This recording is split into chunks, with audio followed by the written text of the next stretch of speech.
carrot. Okay. One slice ಈರುಳ್ಳಿ. ಒಂದು ಸೌತೆಕಾಯಿ.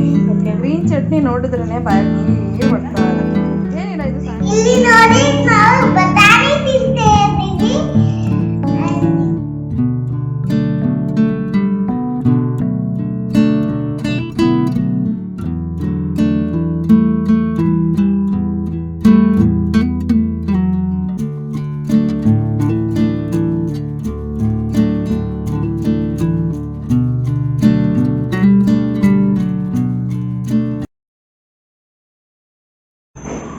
Hi, good morning, welcome back to the channel.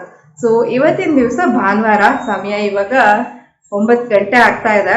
So ಇನ್ನು ಯಾರ್ದು ತಿಂಡಿ ಆಗಿಲ್ಲ, ಅಂದ್ರೆ ಏನು ಹೊರಗೆ ಹೋಗೋ ಪ್ಲಾನ್ಸ್ ಅಂತೂ ಸದ್ಯಕ್ಕಂತೂ ಇಲ್ಲ. ಇನ್ನು ಸಂಜೆ ಏನೋ ಗೊತ್ತಿಲ್ಲ, ನೋಡ್ಬೇಕು. ಹಂಗಾಗಿ ಮತ್ತಿನ್ನೇನು ಆರಾಮಾಗಿ ಎದುರಾಯ್ತು. ಆಫೀಸು ಸ್ಕೂಲು ಇರುವಾಗ ಡೈಲಿ ಬೇಗ ಹೇಳೋದಿದ್ದೇ ಇದೆ. ಹಾಗೆ ರಾತ್ರಿ ಮಲ್ಕೊಂಡಿದ್ದು ಲೇಟು. ಸೊ ಅದು ಯಾವುದೋ ಮೂವಿ ಹಾಕಿದ್ರು, ಅದ್ರ ಹೆಸರು ಹೇಳಕ್ ಹೋಗಲ್ಲ. ಬಟ್ ನನ್ಗೆ ಒಂದು ಅರ್ಧ ಗಂಟೆಗಿಂತ ಜಾಸ್ತಿ ನೋಡಕ್ಕೆ ಆಗಿಲ್ಲ, ಸಿಕ್ಕಾಪಟ್ಟೆ ನಿದ್ರೆ ಬರ್ತಾ ಇತ್ತು. ಸೊ ಸಾಕು ಅಂತ ಆಮೇಲೆ ನಾನು ಹೋಗಿ ಮಲ್ಕೊಂಡ್ಬಿಟ್ಟೆ. ಬಟ್ ಇವರು ಫುಲ್ ನೋಡಿ ಮುಗಿಸಿ ಬಂದು ಮಲ್ಕೊಂಡಿದ್ದಾರೆ. ಅದೇನು ಅಂತ ಗೊತ್ತಿಲ್ಲ, ಕಥೆನ ಫಾಲೋ ಮಾಡೋಕ್ಕೆ ಆಗ್ತಿರ್ಲಿಲ್ಲ. ಸೊ ಸಾಕು ಅನಿಸ್ತು. ಮತ್ತೆ ಯಾವಾಗಾದ್ರೂ ನಾನು ನೋಡ್ತೀನಿ, ನೋಡಿದ್ರೆ ನಿಮಗೆ ಹೇಳ್ತೀನಿ ಅದು ಯಾವ ಮೂವಿ, ನನಗೆ ಯಾಕೆ ಇಂಟ್ರೆಸ್ಟ್ ಬರಲಿಲ್ಲ ಅಂತೆಲ್ಲ. ಇವಾಗ ತಿಂಡಿಗೆ ನಾರ್ಮಲ್ ಸ್ಯಾಂಡ್ವಿಚ್ ಮಾಡ್ತಾ ಇದ್ದೀವಿ. ಸೊ ಆ್ಯಕ್ಚುಲಿ ಈ ವೀಕ್ ಇಡೀ ಸ್ವಲ್ಪ ದೋಸೆ ಮತ್ತು ರೈಸ್ ಬಾತು ಇವುಗಳನ್ನು ತಿಂದು ಬೇಜಾರು ಬಂದಿತ್ತು. ಯೂಶ್ವಲಿ ಭಾನುವಾರ ನಾನು ಬೆಳಗಿನ ತಿಂಡಿಗೆ ದೋಸೆ ಮಾಡೋದೇ ಜಾಸ್ತಿ. ಅಂದರೆ ಸಂಜೆ ದೋಸೆ ಹಿಟ್ಟನ್ನು ರೆಡಿ ಮಾಡಿ ಇಟ್ಕೊಂಡ್ಬಿಟ್ರೆ ಭಾನುವಾರ ಎದ್ದು ಕೂಡಲೇ ಮತ್ತೆ ಹುಡ್ಕೋದಿರಲ್ಲ ಯಾವುದು ಏನು ತಿಂಡಿ ಮಾಡಲಿ ಅಂಥೇಳಿ. ಮತ್ತು ಇನ್ನೊಂದು ಏನು ಮಾಡ್ತೀನಿ ಅಂತ ಕೇಳಿದ್ರೆ, ಸ್ಯಾಟರ್ಡೇ ಸ್ವಲ್ಪ ಸಾಂಬಾರನ್ನು ಜಾಸ್ತಿ ಮಾಡ್ಕೊಳ್ತೀನಿ. ಸೊ ಸಾಂಬಾರು ಜಾಸ್ತಿ ಮಾಡಿಕೊಂಡ್ರೆ ಅದು ಉಳಿಯತ್ತಲ್ವ. ಸೊ ಅದನ್ನೇ ನಾನು ಬೆಳಗ್ಗೆ ದೋಸೆಗೆ ಸೈಡ್ ಡಿಶ್ ಆಗಿ ಯೂಸ್ ಮಾಡೋದು. ಸುಮಾರಿಗೆ ಹಾಗೇನೆ, ಇಲ್ಲ ಅಂದರೆ ಸಾಂಬಾರು ಮಾಡಿಲ್ಲ ಅಂದಾಗ ಚಟ್ನಿ ಮಾಡ್ಕೊಳ್ತೀನಿ. ಏನಿಲ್ಲ, ಬೆಳಗಿನ ಸಾಂಬಾರಿಗೆ ಒಂದು ಸ್ವಲ್ಪ 2-3 ಚಮಚ ಸಕ್ಕರೆ, ಹಾಗೆ ಒಂದು ಈರುಳ್ಳಿ ಮತ್ತು 1-2 ಮೆಣಸು, ಹಸಿ ಮೆಣಸನ್ನು ಕಟ್ ಮಾಡಿ ಚೆನ್ನಾಗಿ ಅದನ್ನು ಕುದಿಸ್ಕೊಂಡ್ರೆ ಆಯಿತು. ಹೋಟೆಲ್ ಶೈಲಿಯ ಸಾಂಬಾರು ರೆಡಿ ಆಗುತ್ತೆ ದೋಸೆಗೆ. ಸೊ ಇವತ್ತು ಸ್ಯಾಂಡ್ವಿಚ್ ಮಾಡ್ತಾ ಇದ್ದೀನಿ. ಆ್ಯಕ್ಚುಲಿ ಸ್ಯಾಂಡ್ವಿಚ್ ನಾನು ಮಾಡ್ತಾ ಇಲ್ಲ, ನನ್ನ ಹಸ್ಬೆಂಡ್ ಮಾಡ್ತಿರೋದು, ಸುಶ್ರುತಾ ಅವರು. ಸೊ ಅವರು ಸ್ಯಾಂಡ್ವಿಚ್ ಎಕ್ಸ್ಪರ್ಟು. ಯೂಶ್ವಲಿ ನಮ್ಮ ಮನೇಲಿ ಸ್ಯಾಂಡ್ವಿಚ್ ಅಂತ ಹೇಳಿದ್ರೆ ಅವರೇನೆ ಮಾಡೋದು. ಯಾಕಂದರೆ ಸ್ಯಾಂಡ್ವಿಚ್ ಮಾಡೋದಕ್ಕೆ ಬೇಕಾಗಿರುವ ಸ್ಯಾಂಡ್ವಿಚ್ ಮೇಕರ್ ಆಗಲಿ, ಅಥವಾ ಇಲ್ಲಿ ಕಾಣಿಸ್ತಿದೆಯಲ್ಲ ಇದು ಓವೆನ್ನು, ಇದನ್ನೆಲ್ಲ ಅವರೇ ಆರ್ಡರ್ ಮಾಡಿ ತರಿಸ್ಕೊಂಡಿರೋದು. ಇದಕ್ಕೆಲ್ಲ ನಾನು ಯಾವತ್ತೂ ಡಿಮ್ಯಾಂಡ್ ಮಾಡಲೇ ಇಲ್ಲ, ಇದನ್ನು ಕೊಡಿಸಿ ನನಗೆ ಅಂಥೇಳಿ. ಸೊ ಅವರು ಎಕ್ಸ್ಪರ್ಟು ಅಲ್ದಾ? ನೋಡಿ ಇಲ್ಲಿ ಮಾಡ್ತೀಯಾರ. ಇದರ ಸ್ಯಾಂಡ್ವಿಚ್ ಡೀಟೇಲ್ ರೆಸಿಪಿಯನ್ನು ನಾನು ಈಗಾಗಲೇ ಪೋಸ್ಟ್ ಮಾಡಿದ್ದೀನಿ. ಬಟ್ ಇವಾಗ ಅವ್ರು ಹೇಗೆ ತಯಾರಿ ಮಾಡ್ಕೊಂಡಿದ್ದಾರೆ ಅನ್ನೋದು ಕೂಡ ಅನ್ನೋದನ್ನು ನಿಮಗೆ ತೋರಿಸ್ತೀನಿ ಇವಾಗ. ಬನ್ನಿ, ಮೊದಲಿಗೆ ಇವರು ಈ ಪೇಸ್ಟನ್ನು ರೆಡಿ ಮಾಡ್ಕೊಂಡಿದ್ದಾರೆ. ಏನು ಪೇಸ್ಟ್ ಇದು ಹೇಳಿ ಸ್ವಲ್ಪ ನಮ್ಮ ವ್ಯೂವರ್ಸ್ಗೆ. ಇದು ಕೊತ್ತಂಬರಿ ಸೊಪ್ಪು, ಓಕೆ, ಹಸಿಮೆಣಸು, ಓಕೆ, ಹುಣಸೆ ಹಣ್ಣು, ಓಕೆ, ಉಪ್ಪು, ಓಕೆ, ಇಷ್ಟನ್ನು ಮಾತ್ರ ಹಾಕಿ ಮಾಡಿರುವಂತಹ ಒಂದು ಪೇಸ್ಟ್. ಓಕೆ. ಸೊ ಈ ಪೇಸ್ಟನ್ನು ಮೊದಲಿಗೆ ಒಂದು ಸ್ಲೈಸ್ ಮೇಲೆ ಹಾಕ್ಕೊಳ್ಬೇಕು. ಒಂದು ಸ್ಲೈಸ್ ಮೇಲೆ ಈ ಥರ ನೀಟಾಗಿ ಸವರ್ಕೋಬೇಕು. ಓಕೆ. ಅದ್ರ ಮೇಲೆ ಒಂದು ಟೊಮ್ಯಾಟೊ ಸ್ಲೈಸ್, ಓಕೆ, ಒಂದಷ್ಟು ಎಲೆಕೋಸಿನ ಪುಡಿ, ಓಕೆ, ಆಮೇಲೆ ಒಂದು ಪೀಸ್ ಕ್ಯಾರೆಟ್, ಓಕೆ, ಒಂದು ಸ್ಲೈಸ್ ಈರುಳ್ಳಿ, ಒಂದು ಸೌತೆಕಾಯಿ, ಓಕೆ, ಒಂದು ಪೀಸ್ ಕ್ಯಾಪ್ಸಿಕಮ್, ಓಕೆ, ಇಷ್ಟು ಇಡಬೇಕು. ಓಕೆ. ಅದ್ರ ಮೇಲೆ so full vegetables overloaded with veggies ಅಂತ ಹೇಳ್ಬೋದು ಅಲ್ವಾ? ಹೌದು. ಓಕೆ. ಸೊ ಇವಾಗ ಚೀಸ್ ಒಂದನ್ನು ಹಾಕ್ತಾ ಇದ್ದೀರಾ? ಫುಲ್ ಚೀಸ್ ಹಾಕ್ತಾ ಇದ್ದೀನಿ. ಓಕೆ. ಇಲ್ಲ ಅಂದ್ರೆ ಅರ್ಧ ಚೀಸ್ ಹಾಕ್ಬೋದು. ಓಕೆ. ಸೊ ಇದು ನಾರ್ಮಲ್ ಚೀಸ್ ಈ ಥರ ತಗೊಂಡಿದ್ದೀರಾ? ಮೊಜರೆಲ್ಲ ಏನಲ್ಲ, ನಾರ್ಮಲ್ ಚೀಸು. ಓಕೆ. ಸೊ ಅದ್ರ ಮೇಲೆ ಇನ್ನೊಂದಿಟ್ಟು ಈ ಥರ ಓಕೆ ರೆಡಿ ಇಟ್ಕೊಳ್ತಾ ಇದ್ದೀರಾ. ಸೊ ಇಲ್ಲಿ ಒಂದು ರೌಂಡ್ ಈಗಾಗಲೇ ಬೇಯ್ತಾ ಇದೆ. ಸೊ ಇಲ್ಲಿ ಒಂದು ಈಗಾಗಲೇ ಬೇಯ್ತಾ ಇದೆ ಅಲ್ವಾ? ತೋರಿಸಿ ಇದು ಹೇಗೆ ಕಾಣಿಸ್ತಿದೆ ಅಂತ. ಓ ವಾವ್, ಒಂದು ಈ ತರ ಗ್ರಿಲ್ಡ್ ಡಿಸೈನ್ ಬರುತ್ತೆ, ಇನ್ನೊಂದು ಈ ತರ.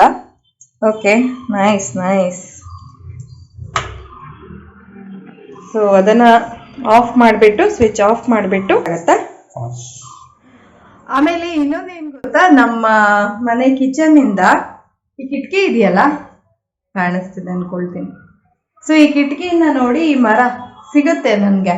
ಅದಕ್ಕೆ ಮೊನ್ನೆ ನಮ್ಮ ಮನೆಗೆ ಮಾವ ಅವರೆಲ್ಲ ಬಂದಿದ್ರಲ್ವಾ, ಅವರು ಹೇಳ್ತಾ ಇದ್ರು, ಇದು ಏನಾದ್ರೂ ಕರ್ಬೇವಿನ ಎಲೆ ಆಗಿದ್ರೆ ಹಿಂಗೆ ಅಡ್ಗೆ ಮಾಡುವಾಗ ಹಿಂಗೆ ಕಿಟಕಿಯಿಂದ ಕಿತ್ಕೊಂಡ್ ಬಿಡ್ಬೋದಿತ್ತು ಅಂತ. ಐ ವಿಶ್ ಹಂಗಿದ್ದಿದ್ರೆ ಚೆನ್ನಾಗಿರ್ತಿತ್ತು. ನೋಡಿ, ಇದು ನನ್ನ ಕೈಗೆ ಸಿಗೋ ತರ ಇದೆ ನಿಮ್ಗೆ. ಓಕೆ, ಇವಾಗ ಸ್ಯಾಂಡ್ವಿಚ್ ಎಲ್ಲ ಮಾಡಿದ್ದಾಯ್ತು. ಇವಾಗ ಕೂತ್ಕೊಂಡು ತಿನ್ಬೇಕು. ಮಗಳು ಇನ್ನೂ ಎದ್ದಿಲ್ಲ, ನಾನು ಎಬ್ಸಕ್ ಹೋಗಿಲ್ಲ. ಹೆಂಗಿದ್ರು ಭಾನುವಾರ ಅಲ್ವಾ, ಬಾಕಿ ದಿನ ಅರ್ಜೆಂಟ್ ಮಾಡೋದು ಇದ್ದೇ ಇದೆ. ಬೇಗ ಏಳು, ಬ್ರಷ್ ಮಾಡು, ಸ್ನಾನ ಮಾಡು, ಸ್ಕೂಲ್ಗೆ ಹೋಗು ಅಂತ ಹೇಳಿ. ಸೊ ಇವಾಗ ಸ್ವಲ್ಪ ಮಲ್ಕೊಳ್ಳಿ ಅಂತ ಬಿಟ್ಟಿದ್ದೀನಿ. ಹಾಗೆ ಬಟ್ಟೆ ಕೂಡ ತೊಳೆಯಕ್ಕೆ ಹಾಕಿದ್ದೀನಿ. ಮಳೆ ಏನು ಬರೋ ಹಾಗೆ ಇದೆ, ಬಟ್ ಒಂದು 2 ಗಂಟೆವರೆಗೆ ಮಳೆ ಬರದೇ ಇದ್ದರೆ ಬಟ್ಟೆಗಳೆಲ್ಲ ಆರಾಮಾಗಿ ಒಣಗತ್ತೆ. ಸೊ ನೋಡೋಣ ಇವತ್ತಿನ ದಿವಸ ಹೇಗೆ ಹೋಗುತ್ತೆ ಅಂತ ಹೇಳಿ ಸಾಧ್ಯವಾದಷ್ಟು ರೆಕಾರ್ಡ್ ಮಾಡಿ ತೋರಿಸ್ತೀನಿ. ಸೊ ಇವಾಗ ಬ್ರೇಕ್ಫಾಸ್ಟ್ ಮಾಡೋಣ ಮೊದಲಿಗೆ. ಓಕೆ, ಇಲ್ಲಿ ನೋಡಿ ಸ್ಯಾಂಡ್ವಿಚ್ ರಾಶಿ ಇದೆ ಇಲ್ಲಿ. ಹಾಗೆ ಇಲ್ಲಿ ನಮ್ಮ ಗ್ರೀನ್ ಚಟ್ನಿ ನೋಡಿದ್ರೇ ಬಾಯಲ್ಲಿ ನೀರು ಬರ್ತಾ ಇದೆ. ಏನಿಲ್ಲ, ಇದು ಸ್ಯಾಂಡ್ವಿಚ್ಗೆ ಮಾಡಿರೋದನ್ನೇ ಸ್ವಲ್ಪ ಉಳಿಸ್ಕೊಂಡಿರೋದು. ಸೊ ಇದ್ರ ಜೊತೆ ಸಾಸ್ ಹಾಕೊಂಡು ತಿನ್ನೋದು ಇವಾಗಷ್ಟೇ.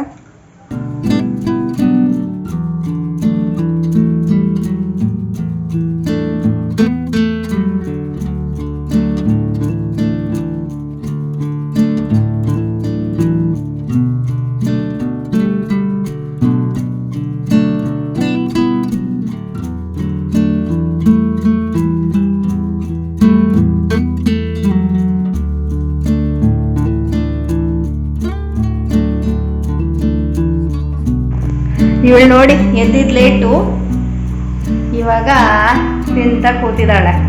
ಒಂದು ಸ್ಯಾಂಡ್ವಿಚ್ ತಿನ್ನೋದಕ್ಕೆ 2 ಗಂಟೆ ಬೇಕು ಅವಳಿಗೆ, ಅಲ್ದಾನೆ?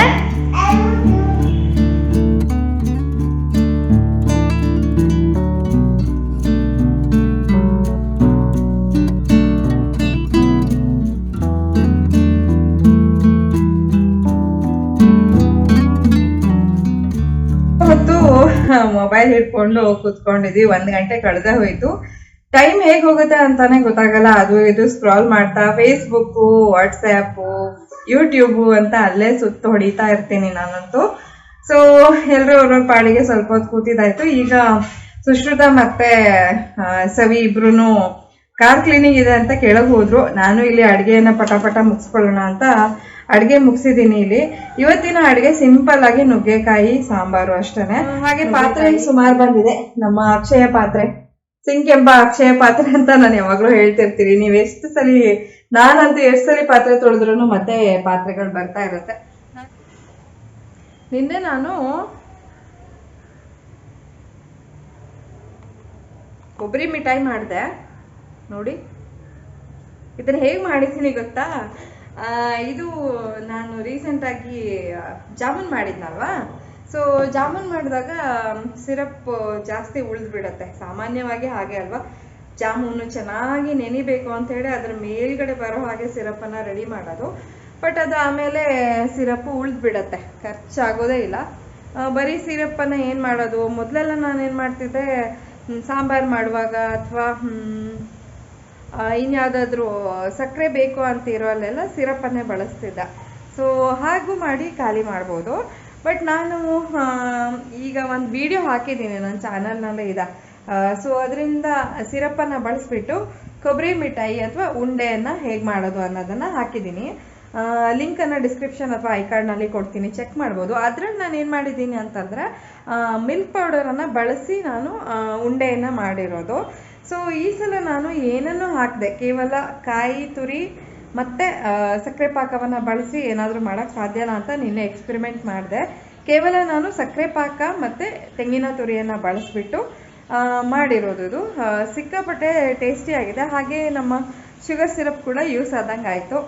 ಸೊ ಹಾಗೆ ಸುಮ್ಮನೆ ಸಾಂಬಾರು ಸಾರು ಇವುಗಳಿಗೆ ಹಾಕೋದಕ್ಕಿಂತ ಇನ್ನೊಂದು ಸ್ವೀಟ್ ಮಾಡಿಕೊಂಡು ಸ್ವೀಟ್ ತಿನ್ನೋಕೆ ಇಷ್ಟಪಡೋರಿಗೆಲ್ಲ ತುಂಬ ಚೆನ್ನಾಗಿರುತ್ತೆ. ಸೊ ಅದರ ರೆಸಿಪಿಯನ್ನು ಕೂಡ ಇವಾಗ ಶೇರ್ ಮಾಡ್ತೀನಿ, ನೋಡ್ಕೊಂಡು ಬನ್ನಿ. ಮೊದಲಿಗೆ ನಾನು ತೆಂಗಿನಕಾಯಿಯನ್ನ ಈ ತರ ಅದು ಗರಿಟೆಯ ಭಾಗ ಬರಬಾರ್ದು ಆ ರೀತಿಯಲ್ಲಿ ನಾನು ಇದನ್ನ ಪೀಲ್ ಮಾಡಿ ಇಟ್ಕೊಂಡಿದೀನಿ. ಬೇಕಂದ್ರೆ ಮೇಲ್ಗಡೆ ಬಿಳಿ ಪೋರ್ಷನ್ ಅಷ್ಟೇ ಬರೋ ಹಾಗೆ ತುರ್ಕೊಳ್ಳಬಹುದು. ಹಾಗೆ ಇದನ್ನ ಮಿಕ್ಸರ್ ನಲ್ಲಿ ಹಾಕಿ ತರ್ತರಿಯಾಗಿ ರುಬ್ಕೊಂಡಿದ್ದೀನಿ. ನೀರೇನು ಹಾಕ್ಲಿಲ್ಲ, ಜಸ್ಟ್ ಕಾಯಿ ಅಷ್ಟೇನೆ ರುಬ್ಕೊಂಡಿರೋದು. ನಂತರ ನಾನಿಲ್ಲಿ ಶುಗರ್ ಸಿರಪ್ ಏನು ಉಳ್ದಿತ್ತು ಜಾಮೂನ್ ಮಾಡಿ ನಂತರ ಅದನ್ನ ತಗೊಂಡಿದ್ದೀನಿ. ಶುಗರ್ ಸಿರಪ್ ಇಲ್ಲಿ ಚೆನ್ನಾಗಿ ಕುದಿ ಬರಬೇಕು, ಹಾಗೆ ಒಂದೆಳೆ ಪಾಕ ಬಂದ್ರೆ ಸಾಕು. ಇಲ್ಲಿ ನಾನು ಜಿಸ್ಟ್ ಅಲ್ಲಿ ತೋರಿಸಿದ್ದೀನಿ, ತುಂಬಾ ಡೀಟೇಲ್ ಆಗಿ ಏನು ತೋರಿಸ್ಲಿಲ್ಲ. ಒಂದ್ ಕೈಯಲ್ಲಿ ಫುಲ್ ಆಗೋಷ್ಟು ದ್ರಾಕ್ಷಿಯನ್ನು ಕೂಡ ಸೇರಿಸ್ಕೊಂಡೆ. ಸೊ ಎಲ್ಲವನ್ನು ಈ ತರ ಕೈಯಲ್ಲಿ ಆವಾಗ ಕಲಕ್ತಾನೆ ಇರ್ಬೇಕು. ಆಮೇಲೆ ಸಕ್ಕರೆ ಎಲ್ಲ ಗಟ್ಟಿ ಆಗ್ತಾ ಆಗ್ತಾ ಬರುತ್ತೆ. ಇನ್ ಬಿಟ್ವೀನ್ ನಾನೇನ್ ಮಾಡಿದೀನಿ, ಒಂದು ತಟ್ಟೆಗೆ ತುಪ್ಪ ಹಾಕಿ ಸವರಿ ಇಟ್ಕೊಂಡಿದೀನಿ. ಸೊ ಇಲ್ಲಿ ನಿಮ್ಗೆ ಕಾಣಿಸ್ತಾ ಇದೆ ನೋಡಿ, ಸ್ವಲ್ಪ ಸಕ್ಕರೆಯಾಗಿ ಕಾಣಿಸ್ತಾ ಇದೆ. ಈ ರೀತಿ ಆದ್ರೆ ಸಾಕು. ಇದು ನನ್ಗೆ ಸಾಮಾನ್ಯ ಒಂದು 45 ನಿಮಿಷ ತಗೊಳ್ತು ಎಲ್ಲ ಮಾಡೋದಕ್ಕೆ. ಸೊ ಈಗ ಇದನ್ನ ಒಂದು ತಟ್ಟೆಗೆ ಸುರ್ಕೊಂಡಿದೀನಿ. ನಂತರ ಅದನ್ನ ಹದವಾಗಿ ಶೇಪ್ ಕೊಟ್ಬಿಟ್ಟು ನಮ್ಗೆ ಯಾವ ಆಕಾರ ಬೇಕೋ ಆ ಆಕಾರದಲ್ಲಿ ಕಟ್ ಮಾಡ್ಕೊಳ್ಬಹುದು. ತುಂಬಾನೇ ಈಸಿ. ಹಾಗೆ ಒಂದು ಸಕ್ಕರೆ ಪಾಕವನ್ನ ಯೂಸ್ ಮಾಡಿದ ಹಾಗೂ ಆಗುತ್ತೆ. ಇದನ್ನ ವಿದಿನ್ 1 ವೀಕ್ ಖಾಲಿ ಮಾಡಿದ್ರೆ ತುಂಬಾ ಚೆನ್ನಾಗಿರುತ್ತೆ. ಸೊ ನೀವೇನ್ ಮಾಡ್ತೀರಾ ಜಾಮೂನ್ ಪಾಕ ಉಳಿದ್ರೆ ಅನ್ನೋದನ್ನ ಕೂಡ ನನ್ಗೆ ತಿಳಿಸಿ, ತಿಳ್ಕೊಳ್ಳೋ ಕುತೂಹಲ ನನ್ಗೂ ಕೂಡ ಇದೆ.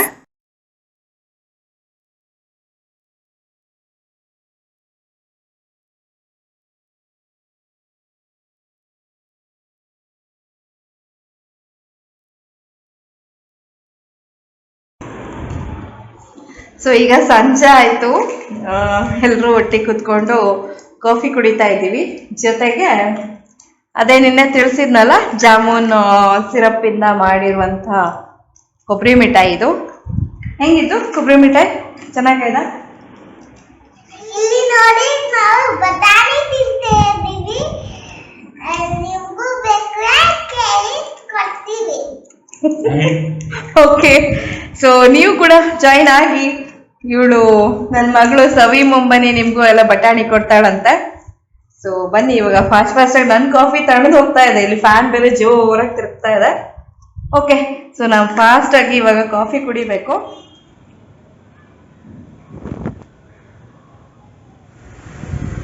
ಹಾಯ್, ಇವತ್ತಿನ ದಿವಸ ಸೋಮವಾರ. ನಾನಿವಾಗ ಮಗಳನ್ನ ಪಿಕ್ ಮಾಡ್ಕೊಂಡು ಬರೋದಕ್ಕೆ ಹೊರಟಿದ್ದೀನಿ. ಸೊ ನಿನ್ನೆ ನನಗೆ ವ್ಲಾಗನ್ನು ಕೊನೆಗೆ ಕಂಟಿನ್ಯೂ ಮಾಡೋಕ್ಕೆ ಆಗಿಲ್ಲ. ನಿನ್ನೆ ಮೂವಿ ನೋಡ್ತಾ ಕೂತ್ಕೊಂಡ್ಬಿಟ್ವಿ. ಸುಮಾರು ರಾತ್ರಿ ಆಯಿತು ಮಲ್ಕೊಳ್ಳೋದು. ಸೊ ಮತ್ತೆ ಇನ್ನೇನು ವ್ಲಾಗ್ ಮಾಡೋದು, ಮತ್ತು ಅಕ್ಕಪಕ್ಕದವರಿಗೆ ಡಿಸ್ಟರ್ಬ್ ಆಗುತ್ತಲ್ಲ, ತುಂಬ ಮಾತಾಡ್ತಾ ಇದ್ರೆ. ಅದಕ್ಕೋಸ್ಕರ ನಾನೇನು ಮಾಡೋಕ್ಕೆ ಹೋಗಿಲ್ಲ. ಸೊ ಇವಾಗ ವ್ಲಾಗನ್ನು ಮುಗಿಸೋಣ ಅಂತ ಬಂದೆ. ಹಾಗೆ ನಿನ್ನೆ ಒಂದು ಸಿನಿಮಾ ನೋಡಿದೆ ಅನ್ನಲ್ಲ, ಸಿನಿಮಾದ ಹೆಸರು RRR. ನನಗೆ ಇಷ್ಟ ಆಯಿತು. ಕತೆ ಕೂಡ ಚೆನ್ನಾಗಿದೆ. ಅದರ ಜೊತೆಗೆ ವಿಜುವಲ್ ಟ್ರೀಟ್ಗೋಸ್ಕರ ನಾವು ನೋಡ್ಬೋದು. ಸಿಕ್ಕಾಪಟ್ಟೆ ಅಂದರೆ ನಮಗೆ ಸ್ಕ್ರೀನ್ ಮೇಲೆ ನೋಡೋಕ್ಕೆ ತುಂಬಾ ಖುಷಿ ಆಗುತ್ತೆ. ಕೆಲವೊಂದು ಮೂಮೆಂಟ್ ಅಂತೂ ವಾವ್ ಅಂತ ಅನಿಸೋ ಹಾಗಿತ್ತು. ಕೆಲವೊಂದು ರೋಮಾಂಚನ ಅಂತ ಹೇಳ್ತೀವಲ್ಲ, ಆ ಥರ ಆಗೋ ಥರದ ಮೂಮೆಂಟ್ಸ್ ಎಲ್ಲದೂ ಇದೆ. ಮೋಸ್ಟ್ಲಿ ಥಿಯೇಟರಲ್ಲಿ ನೋಡಿದ್ರೆ ಇನ್ನೂ ಬೆಟರ್ ಇಫೆಕ್ಟ್ಸ್ ಇರ್ತಿತ್ತು ಅನಿಸುತ್ತೆ. ಯಾಕಂದರೆ ಆ ಥಿಯೇಟರ್ ಇಫೆಕ್ಟೇ ಬೇರೆ ಅಲ್ಲ. ಮನೆಯಲ್ಲೇ ನನಗೆ ಇಷ್ಟು ಚೆನ್ನಾಗಿ ಅನ್ನಿಸ್ತು. ಸೊ ಆಬ್ವಿಯಸ್ಲಿ ಥಿಯೇಟರಲ್ಲಿ ಕೂಡ ಚೆನ್ನಾಗೇ ಇರುತ್ತೆ. ನಾನು ಕನ್ನಡ ವರ್ಷನ್ ನೋಡಿದೆ. ಏನು ಅಂದರೆ ಆ ಮೂವೀಸಲ್ಲಿ ಸಬ್ಟೈಟಲ್ಸ್ ಎಲ್ಲ ಓದ್ತಾ ಕೂತ್ಕೊಳ್ಳೋದು ಸ್ವಲ್ಪ ರಗಳೆ ನನಗೆ. ಯಾಕಂದರೆ ಆ್ಯಕ್ಚುಯಲ್ ವಿಜುವಲ್ಸನ್ನು ಮಿಸ್ ಮಾಡ್ಕೊಳ್ಳೋದೇ ಆಗುತ್ತೆ. ಸಬ್ಟೈಟಲ್ಸನ್ನು ನೋಡ್ತಾ ಹೀಗೆ ಅದನ್ನು ಓದ್ತಾ ಅದನ್ನು ಫಾಲೋ ಮಾಡ್ತಾ ವಿಜುವಲ್ಸನ್ನು ಮಿಸ್ ಮಾಡ್ಕೊಳ್ಳೋದಾಗತ್ತೆ. ಅದಕ್ಕೋಸ್ಕರ ಇರಲಿ ಕನ್ನಡದಲ್ಲೇ ನೋಡೋಣ ಅಂತ ಕನ್ನಡದಲ್ಲೇ ನೋಡಿದ್ವಿ. ಚೆನ್ನಾಗಿತ್ತು. ನನಗಂತೂ ತುಂಬಾ ಇಷ್ಟ ಆಯಿತು. ಸೊ ಇದು ವ್ಲಾಗ್ ಅಂದಮೇಲೆ ನಾನು ಹೇಳ್ತಿರೋದೆಲ್ಲ ಇದು ನನ್ನ ವೈಯಕ್ತಿಕ ಅಭಿಪ್ರಾಯ. ಸೊ ಅಷ್ಟೇ, ಚೆನ್ನಾಗಿತ್ತು, ಇಷ್ಟ ಆಯಿತು ಮೂವಿ. ಸೊ ನೋಡೋಣ ಮತ್ತೆ ನೆಕ್ಸ್ಟು ಯಾವುದಾದ್ರೂ ಮೂವಿ ನೋಡಿದ್ರೆ ಅಥವಾ ಯಾವುದಾದ್ರೂ ಬುಕ್ ಓದಿದ್ರೆ ಅದ್ರ ಬಗ್ಗೆ ಎಲ್ಲ ನಾನು ತಿಳಿಸ್ತಾ ಹೋಗ್ತೀನಿ. ಸೊ ಇವತ್ತಿನ ವ್ಲಾಗನ್ನು ಇಲ್ಲಿಗೆ ಮುಗಿಸೋಂಥ ಸಮಯ ಬಂತು. ವ್ಲಾಗಲ್ಲಿ ಯಾವುದೇ ಒಂದು ಅಂಶ ನಿಮಗೆ ಇಷ್ಟ ಆಗಿದ್ದರೂ ಪ್ಲೀಸ್ ಒಂದು ಲೈಕ್ ಕೊಡಿ. ಹಾಗೆ ಚಾನಲ್ಗೆ ಹೊಸಬಾಗಿದ್ದರೆ ಸಬ್ಸ್ಕ್ರೈಬ್ ಮಾಡ್ಕೊಳ್ಳಿ. ಹಾಗೆ ಬೆಲ್ ಐಕನನ್ನು ಕೂಡ ಪ್ರೆಸ್ ಮಾಡಿ. ಸೊ ಮತ್ತೊಂದು ಹೊಸ ವಿಡಿಯೋ ಅಥವಾ ವ್ಲಾಗ್ನೊಂದಿಗೆ ಭೇಟಿ ಆಗ್ತೀನಿ. ಅಲ್ಲಿವರೆಗೂ ಎಲ್ರಿಗೂ ಧನ್ಯವಾದಗಳು. Take care and bye.